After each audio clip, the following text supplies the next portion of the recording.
Next कॉलला जायचंय, तर आपण नेक्स्ट कॉलला आलेलो आहे मित्रांनो. इथे पण लय पेशंट आहेत. आमचे सिनियर पण बसले होते वेटिंगला, संदीप सर. तिकडचा कॉल झाला गाईस आणि मग आपण इकडे आलो. तर इकडे पण पेशंट खूप होते आणि MR पण ऑलरेडी आले होते. तर हा कॉल करायचा आहे आणि त्यानंतर मग आपल्याला जायचंय घरी. तर हे चला आता आपण चाललोय घरी. तर आता आपण रिटर्न चाललेलो आहे, कारण आपल्याला नारायणगाव आणि मंचरचे कॉल झालेले आहेत आणि आता आपण चाललोय रिटर्न. तर मी रिटर्न चाललो होतो गाईज. तर रिटर्न जात असताना ना मला इकडचा नाही का सनसेट लय आवडला. तर मी एक याचा छोटासा व्हिडिओ काढला आहे, जे तुम्ही बघा आहे ब्लॉगमध्ये. तर हा बघा गाईज, म्हणजे नाही का इव्हनिंगचा जो सनसेट आहे ना एकदम भारी दिसतो. तर मी म्हणलं अरे यारचा व्हिडिओ काढायला पाहिजे आपण.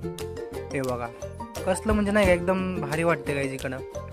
आणि व्हिडिओपेक्षा तर मला रिअल एकदम भारी वाटत होतं. मी जर जेव्हा व्हिडिओ काढत होता तेव्हा. तर हे बघा गाईज नाही का एकदम इकडचं वातावरण लय भारी आहे गाईज. मला इकडचं वातावरण लय आवडतं. इकडं आलं का असं वाटतं की आम्ही गावाकडे आलोय काय, म्हणजे एकदम मस्त नाही का एकदम भारी. तर चला मग गाईज भेटू मग आपण पुढच्या ब्लॉगला. आजच्या ब्लॉगमध्ये एवढंच. मग काय आता मी आणि माझा दोस्त चाललोय. चला मग बाय, भेटू मग पुढच्या ब्लॉगला. चला माझ्या चॅनलला सबस्क्राईब करा, शेअर करा आणि लाईक करा.